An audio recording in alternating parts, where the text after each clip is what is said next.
Hey guys, so my name is Kayla, and I'm going to be talking about Chinese patriotism and nationalism today.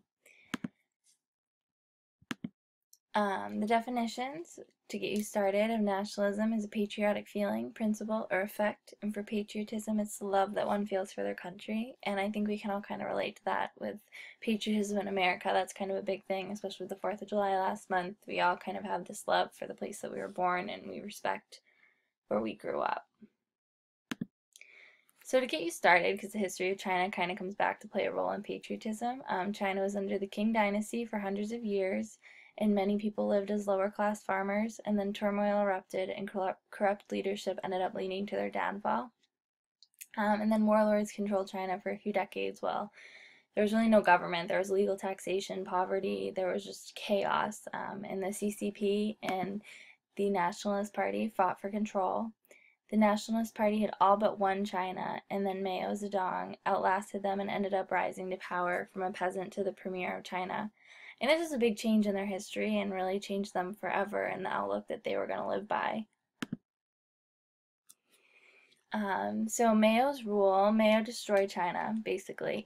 Not that they remember it like that, I'll get to that later, but he executed over 35 million innocent people. He believed that peasants should dominate, and he really discriminated and persecuted intellectuals and scholars, which is scary that you're disallowing education and freedom of speech and all of this from a society that really needed it at that point. He believed the youth must rebel against their elders, and he really kind of made a quick change. Like, you couldn't talk about the history that you've lived for hundreds of years and your family and Confucian ideas. You had to be Maoist. China began to fall behind as a world power during this time. They weren't industrializing very fast, they were agriculture based, and then Mao decided to do the Great Leap Forward, which was a huge, epic fail. It was like a good idea initially. It was supposed to transform China from an agricultural based community into an industrial one, but he did it overnight, and it created famine and poverty. And anyone who looks back outside of China looks like they looked at it as a negative.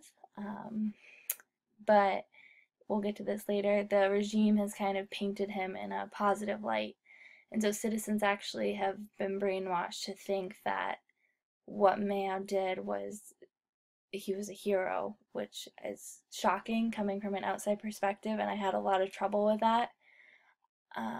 Because people genuinely believe that he was a good person because of the way the regime handled his death, which we'll get to.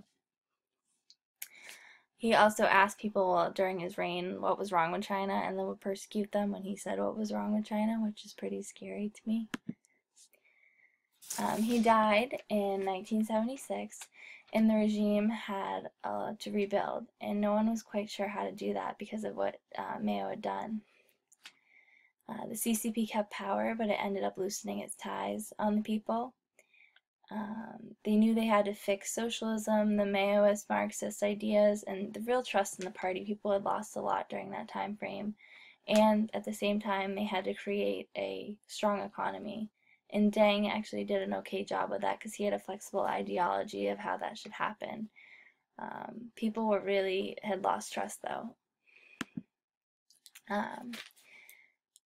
So in order to start this trust of the society, they created museums and monuments and fixtures after Mao, to really make the people think that he did good versus bad. They began to kind of forget the famine and forget other things, and really came back together under this idea that Mao was a good person, which flabbergasted me that people believe that. But I guess when you're desperate, you believe anything, and people were more desperate for money than believing that that could have happened to China and that 35 million people were wrongly executed. In 1989, the Tiananmen Rebellion was very important. It occurred when Hu, a liberalist, lost, and then he was murdered by the CCP after he lost like an election. He had been fighting for human rights for the people, and he had really stood up to corruption and inflation. So students stood up to protest his death, and Deng and the military, 300,000, actually shut down this protest with force. this was very downward spiral because innocent unarmed civilians were killed and chaos ensued. I mean, when you're having innocent students murdered by the government, you have a problem. And they were just starting to build trust, and they'd made people forget, as Friedman and Griesbach talk about at this time. And then this happened.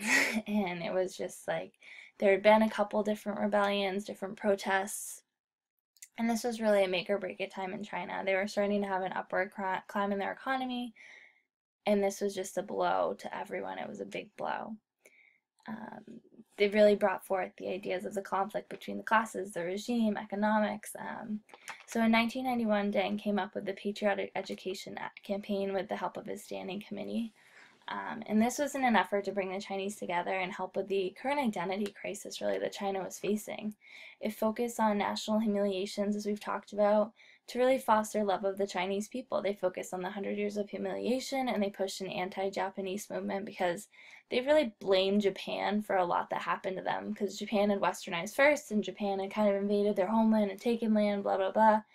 And so a fight, really, they blamed Japan for everything, which is kind of taking the blame off themselves. And they really focus on the negatives in the international community to bring themselves together. It was a really it was hard for me to do this because the real statistics in China is so hard to get because the media is so restricted by the regime. So I have an idea from the US media that me and Miss Vakasi were talking about. Like, we look at China as very negative, communist, like they need help. But from the reports that I read after I had talked to Miss Vakasi from Friedman in Greece, they are very patriotic. They think they're doing things the right way from what their government has told them. And people who actually go out against the government, people think are traitors. Like, a man in 2009 spoke out against the government, and I think that's totally normal. And he was thought of as a traitor for going out against his country and his government for not following the Constitution. So it just seems so warped to me. But the people of China actually genuinely believe that that's how it should be run. There is a lot of turmoil there even right now because they're constantly, they're rapidly increasing their economy, and they're really weary of international interference. Like, we went in there with this, the CEZ, when they let international industry come in because they needed the money, but now they really don't want the international community telling them what to do or this and that. Some youth, as the statistic shows, which is more what I was going at initially, like, do want to be more individualistic. They practice U.S. holidays, 50% of them, versus only 13% of 56 to 6-year-olds.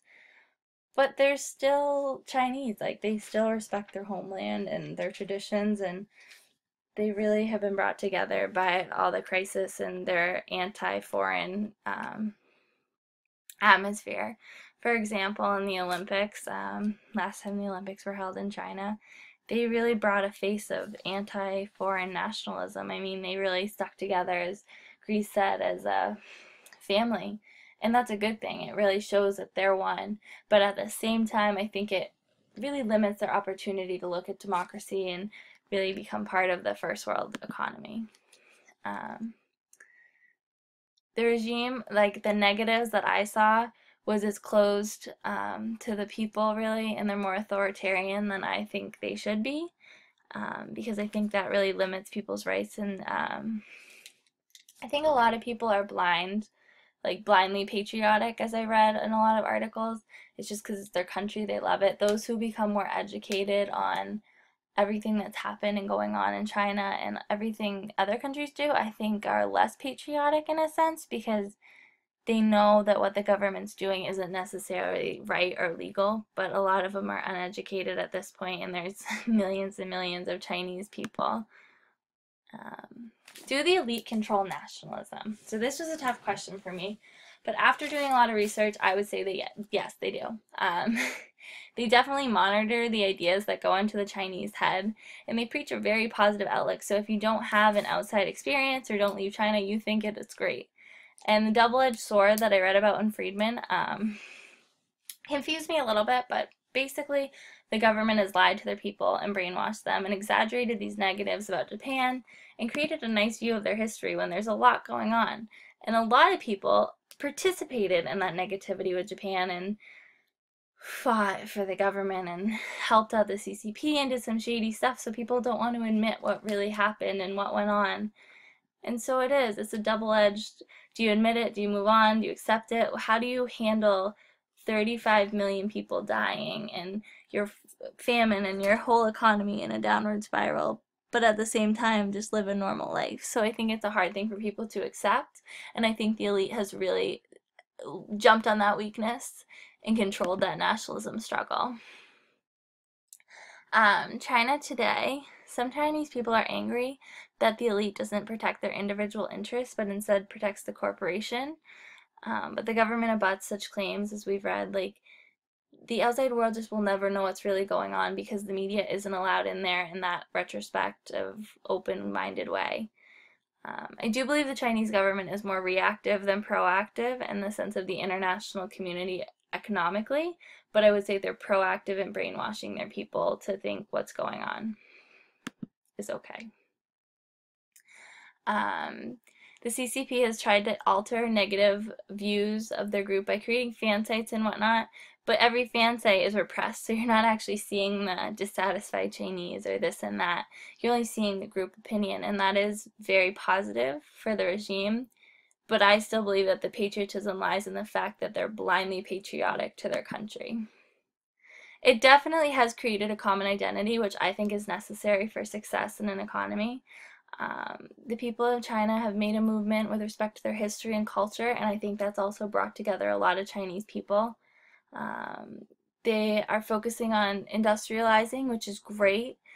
And I do have one negative argument that I read a lot about is they focus so much on patriotism and they're such an authoritarian government that a lot of times they've lost touch with innovation that individualized schools in America and other westernized places have in democracies.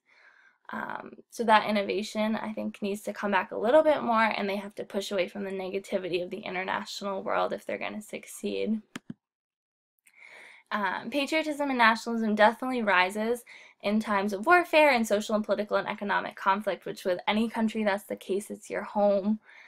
Scientists believe that this is due to the fact that people have a sense of nationalism with respect to their elders and their homeland. It's where you grew up, it's where you lived, and I totally respect that nationalistic idea. And I think it's important to do that. I still think that Chinese is a very repressive state, though, and a lot of citizens don't understand that. For example, I use the example of the 2009 man. He protested, went to jail, and people called him a traitor. Like, that's not okay. He's just accepting that there's something wrong with the government that needs to be changed. They're ignoring the Constitution. But because they're so blindly patriotic, a lot of times people miss that.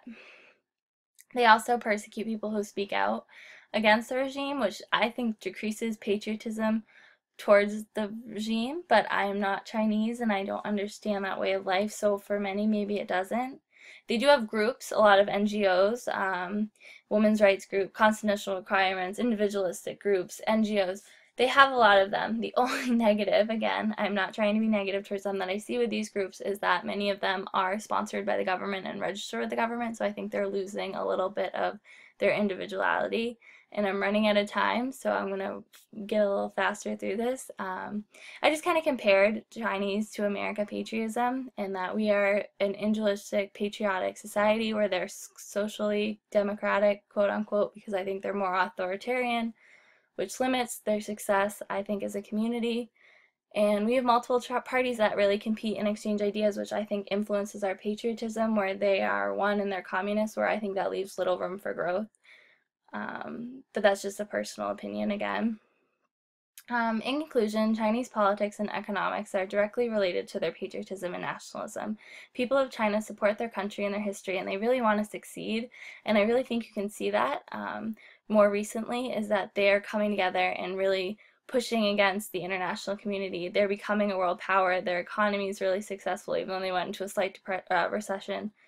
They're doing what needs to be done. I believe that they need to be more educated, though, because they are blindly patriotic and need to be educated and then patriotic, because I think they would see the negatives in their economy. And as Liberthral says, if China does not change for more democratic, they will quickly fall into a weak, authoritarian national system. And that cannot happen, because then they will go downhill very fast. And I am out of time.